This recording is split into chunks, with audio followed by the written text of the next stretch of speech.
Charlotte Luzier, donc tu éclaires principalement des concerts de musique actuelle. Est-ce que tu peux rapidement présenter ton parcours et puis peut-être aussi ce qui t'intéresse toi aujourd'hui en lumière? Bonjour tout le monde, donc, je m'appelle Charlotte Luzier.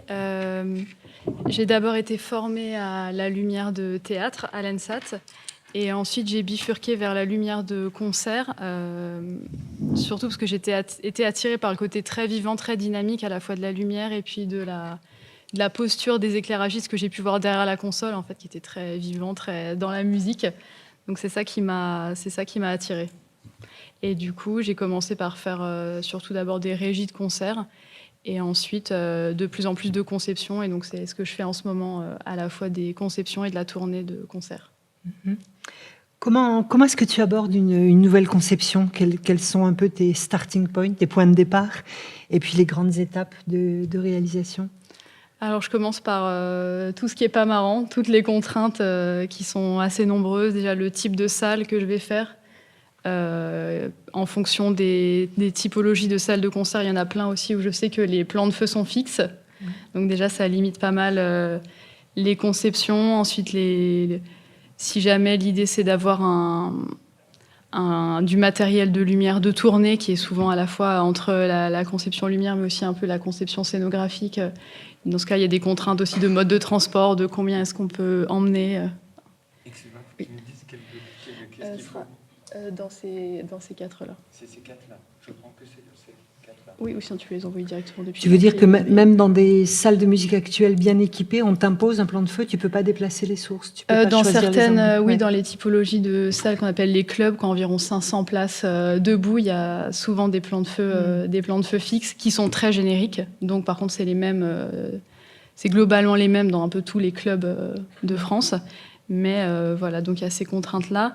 Et après, les grandes étapes, généralement, c'est une discussion un peu artistique, une rencontre avec l'artiste. Souvent, il y a à la fois soit un producteur, productrice, ou alors un ou une manager qui peut faire aussi l'interface entre moi et l'artiste. Donc une première discussion sur des envies, aussi donc sur les contraintes, des contraintes budgétaires, des choses très terre à terre. Ensuite, je fais une proposition qui souvent est sous la forme de rendu 3D que je fais avec WYSIWYG ou avec Depends, deux logiciels de visualisation 3D. Et si cette proposition-là, elle est validée, après je fais plus ou moins de préparation en amont de la résidence, d'encodage chez moi, pareil avec un visualiseur 3D. Et ensuite la résidence, mais les temps sont très très courts, quoi. C'est généralement entre 3 et 5 jours grand max. Je suis plutôt sur une moyenne de 3 jours. Et cette validation dont tu parles, elle t'est donnée par le manager, le producteur ou les musiciens aussi, tu leur en parles en amont? Ça dépend, en fait. Il y a vraiment différents types de relations. Il y a des artistes qui sont très en direct avec moi, avec qui j'échange directement. Et il y en a certains qui, pas se cachent, mais on va dire peut-être se protègent, je sais pas, derrière justement un producteur ou un manager. Donc des fois, j'ai une validation en direct de l'artiste, des fois, ça peut passer par la production, ça dépend. Et tu reçois parfois des demandes précises, des choses, des souhaits exprimés clairement au départ, ou on te laisse plutôt carte blanche? Généralement, les souhaits qui sont exprimés, ils sont assez vagues. J'ai eu un artiste il n'y a pas longtemps au téléphone qui me disait « Oui, mon prochain album est très crépusculaire. » Donc, voilà, c'est pas très précis en lumière. Je lui dis « Oui. » Bien sûr, pas de souci, en lumière, ça pourrait être crépusculaire. Donc voilà, les demandes sont généralement très vagues, plus des demandes d'ambiance.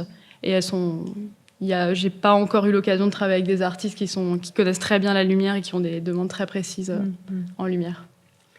Et au niveau de tes choix pour la palette de couleurs, est-ce que l'inspiration de la couleur, elle te vient plutôt des textes, de l'univers des morceaux ou plutôt de la musique? Je dirais plutôt de la musique. Mais c'est plutôt de l'ambiance en fait au global. Donc cette ambiance, elle peut être venir soit des paroles, soit de la musique. Généralement, les deux sont liés.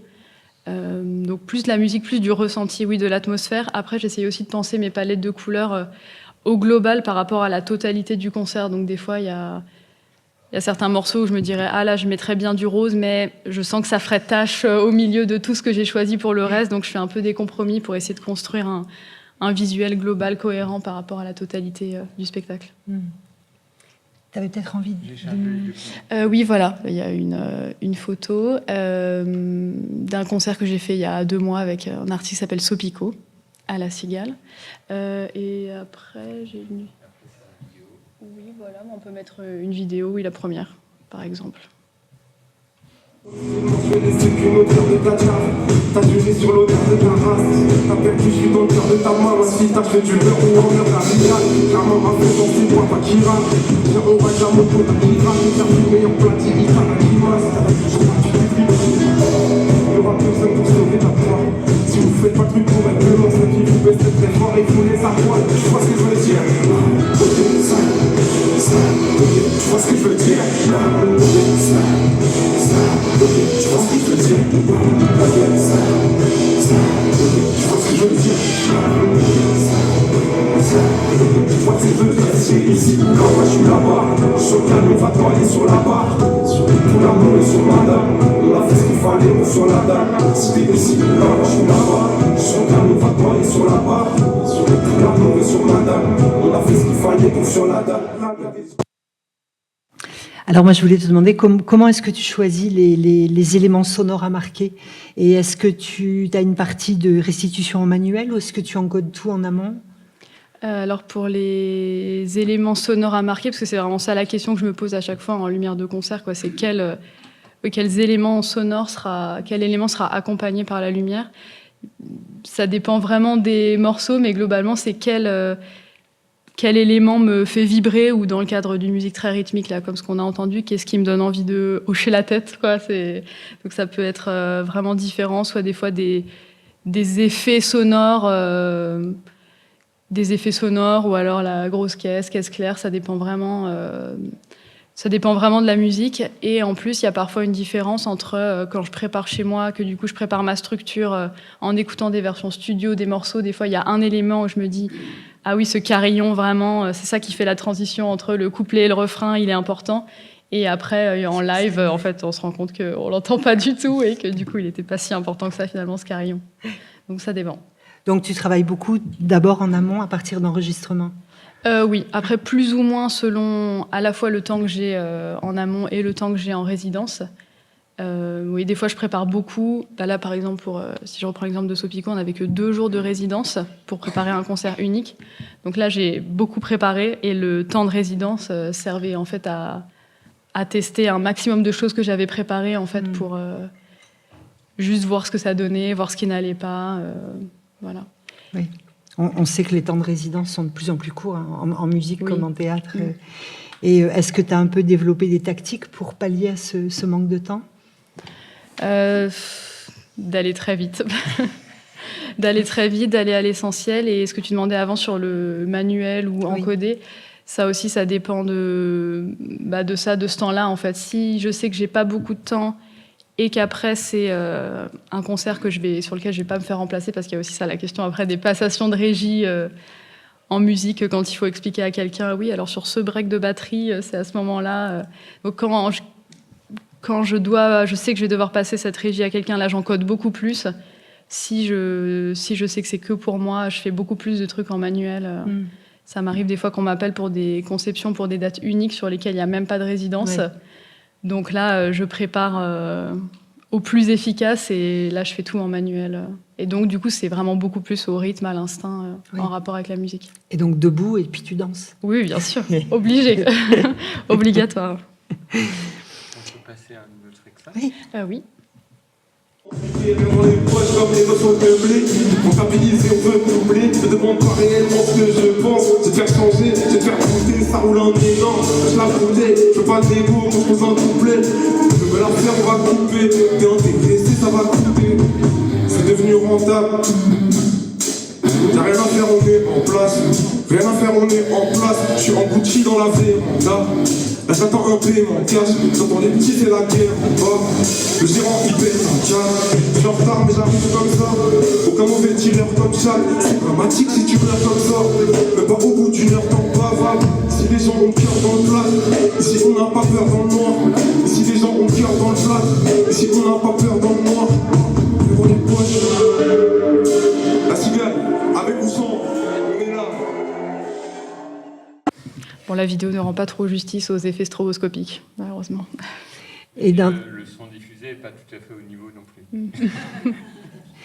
et dans tes relations avec les musiciens, donc tu disais que souvent il y avait l'interface d'un producteur ou d'un manager, mais est-ce que tu sens chez les musiciens parfois une curiosité pour la lumière? Est-ce qu'ils ont le vocabulaire? Est-ce que vous échangez un peu ou est-ce que c'est vraiment deux mondes séparés? Alors ça dépend des projets. Est-ce qu'ils ont du vocabulaire de la lumière? Non, à part le mot douche. Comme au théâtre. Pas Oui, je vraiment. voudrais une douche. Oui, voilà. Ce moment-là, je voudrais une douche. Mais à part ça, non. Mais par contre, je sais qu'ils le sentent pas tellement en résidence parce que, bah voilà, comme les temps de travail sont courts, ils sont aussi souvent en focus sur plein de trucs. Mais je le découvre un peu des fois au fur et à mesure des tournées qu'ils se rendent compte de trucs. Disent, ah oui, c'est vrai que quand je fais ce break de batterie, je suis hyper bien éclairée. Et c'était le cas depuis 15 dates. Mais voilà, maintenant que le batteur est plus à l'aise, il se rend compte qu'il est très éclairé à ce moment-là. Donc voilà, il y a des petits échanges, mais pendant les résidences, généralement, c'est assez succinct. Il y a déjà des musiciens qui t'ont exprimé le fait d'être gênés ou éblouis par la lumière ou Oui, ça m'est déjà arrivé. Une artiste qui m'a dit qu'elle était épileptique, donc Ah oui, on évite le que stroke dans ces cas-là. les clignotements, en tout cas de face et de côté, c'était pas possible. Donc voilà, je me suis adaptée. Mais si, oui, des fois quand les artistes sentent que la face est trop forte, mais ça, généralement, de toute façon, c'est quelque chose que je fais pas trop. Je privilégie beaucoup les latéraux Oui.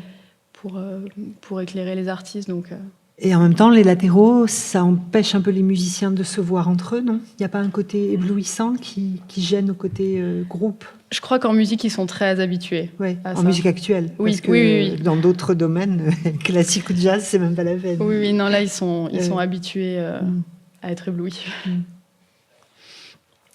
Je sais pas, j'avais envie de te demander, est-ce que tu aurais des exemples qui te viennent en tête où les interactions entre la musique et la lumière étaient vraiment étroites? Est-ce que tu as des exemples? Alors, c'est pas une anecdote précise, mais c'est plus un petit moment qui se répète de temps en temps et qui aussi me rappelle pourquoi j'ai voulu faire de la lumière de concert. C'est quand un morceau est très intense et s'arrête net et que voilà, à la console, j'envoie le noir qui est aussi cut en 0 seconde, pile sur que c'est vraiment très bien synchronisé. Je sens toujours que ça crée un petit effet waouh dans le public et ça crée vraiment une tension qui est très agréable. Et ça fait partie des moments aussi où des fois les musiciens me disent après le concert, ah oui, tel moment c'était vraiment très tight. Voilà, là ils s'en rendent compte. Et j'aime bien ces petits moments d'euphorie où je sens que la lumière a accompagné vraiment bien la musique et que ça a participé à l'émotion du public. Oui, tout à fait. C'est intéressant que comme exemple, tu donnes celui d'un noir. Je trouve ça intéressant. Oui, puisqu'on va on le retrouve à l'opéra très vite, dans une vingtaine de minutes. Ah oui, parfait. On a la même logique, en fait. Oui. En fait, on fait pareil. Oui, c'est pas le même type de musique, mais c'est le même travail. Oui. Il y a un dernier extrait. J'ai une dernière vidéo, si on a encore un. Je suis pas au courant, t'es une gentille cible, mais encore plus à l'aise dans les miens qui savent. Des péchés et des mains qui se lavent, y'en a qui sont au chaud, y'en a plein qui se crament. Je vais la reste ACG, j'accroche un petit scratch. C'est resté jeune, c'est rien qui change. Génération dans l'antichamp, la maison là-bas qui chante, la réussite est là qui chante. Je fais l'album, ça va être des assets, pour m'appuyer chaque fois que je les mets à sec. Une nation, je ramène des hachettes. L'album, ça va être des assets, je m'appuyer chaque fois que je les mets à sec.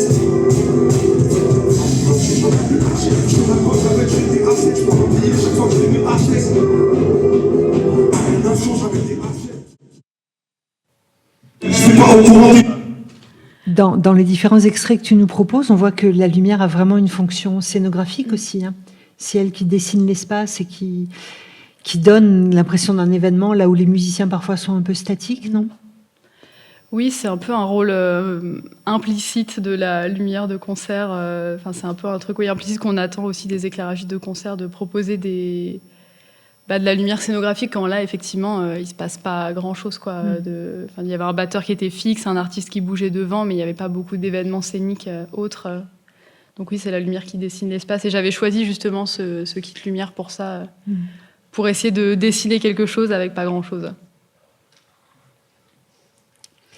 On a même le luxe de 3 minutes de questions si dans la salle. Je sais qu'il y a plusieurs étudiants lumière qui sont très attirés par le concert aussi. Est-ce qu'il y a des questions? Il faut les ouvrir, les micros, ou faut faire quelque chose ou pas? Ouais. Est-ce que vous m'entendez? Tu m'entends? Oui, oui, ça va. Merci. Moi, j'aurais une question. Est-ce que tu traites de la même manière un artiste solo, voilà, il n'est pas vraiment solo, c'est un duo, et un groupe où, mettons, il y a 5 ou 6 personnes? J'imagine que plus il y a de mouvement déjà sur scène, plus tu dois adapter ta lumière et peut-être pas en mettre trop, ou est-ce que tu as une stratégie pour ça? La question déjà du groupe ou de l'artiste solo, c'est la question de qui est important. Là, par exemple, sur le batteur, on va faire avec la lumière, mais il y avait surtout des latéraux, surtout sur l'artiste principal, même si là, en vidéo, ça a l'air très très sombre, ça l'était un peu moins. Mais par exemple, j'ai travaillé avec un groupe l'année dernière où vraiment ça faisait partie justement des choses qu'on m'a dites avant. On m'a dit il faut absolument qu'on voit que c'est un groupe. Alors qu'il y avait... il y avait une comédienne, Anna Mouglalis, qui, elle, disait du texte alors que les autres jouaient. Et donc, on m'a dit tout de suite, il ne faut pas qu'on croie que c'est elle, la leaduse.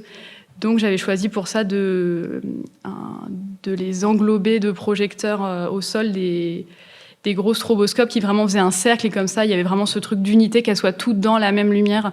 Donc, il y a ce travail de... Et à l'inverse, j'ai déjà travaillé avec une artiste qui, elle, jouait avec un groupe derrière, mais elle voulait vraiment qu'on sache que c'était elle, en fait, que c'était pas un groupe, que c'était un projet solo. C'était important pour elle, ce que je comprends aussi. Mais donc voilà, il y a ces deux trucs. Du coup, elle était plus mise en valeur. Il y avait vraiment ce truc de c'est elle, l'artiste solo. Donc oui, en lumière, ça joue différemment en fonction des configurations.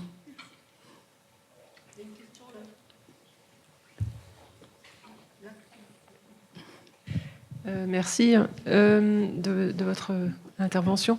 Je me posais des questions au sujet du direct, en fait, et de l'interaction entre du coup la musique et votre lumière, en fait, savoir si il y a des parties qui sont synchronisées ou non, ou pas du tout. Vous faites tout en direct. Alors synchronisé dans le sens time-codé, non, moi je fais pas ça, mais après il y a plein de concerts qui le font, surtout en musique électronique, où vraiment c'est une piste de time-code qui est déroulée, qui à la fois lance le son et la lumière, donc là où tout est synchronisé. Moi je fais un peu un mix des deux, mais c'est quand même beaucoup plus manuel, où j'ai une séquence avec des mémoires, une mémoire couplée, refrain, break, que j'envoie au go, dans lesquels il y a des effets, par exemple, je sais pas, dans ce qu'on a vu dans les alternances, par exemple, quand ça faisait droite-gauche, ça c'est synchronisé, enfin c'est un chaser, ça, en fait. C'est un chaser que j'ai mis au bon BPM pour que ça s'alterne. Mais après, il y avait une vidéo où du coup il y avait cette alternance, et puis après, quand il y avait un effet sonore, un espèce de grésillement, où là, il y avait les strobes qui s'allument. Ça, c'est moi qui le fais à la main. Donc, c'est un peu un mélange des deux. Mais en fait, est-ce que ça peut être synchronisé en direct? Enfin, synchronisé, donc c'est cette histoire de chaser, en fait, par exemple, avec le battement de la batterie, disons, la pulsation de la batterie. Est-ce que c'est quelque chose, vous allez récupérer la pulsation de la batterie en direct, ou est-ce que c'est finalement la pulsation que vous avez... enfin, je sais pas, j'y connais rien en fait. Donc, je dirais que c'est plutôt la deuxième option, c'est-à-dire que pendant la résidence, j'ai calculé le BPM. Quand je prépare chez moi, j'ai un logiciel qui s'appelle Tap Tempo, où je passe mon temps à taper les tempos pour dire OK 95, et donc je mets 95 dans mes chasers. Ouais, c'est ça. C'est plutôt comme ça. Merci.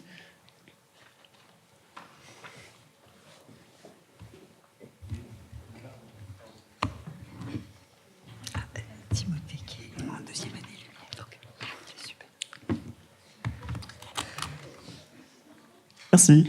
Moi, j'avais 2 mini-questions. La première, c'était par rapport à...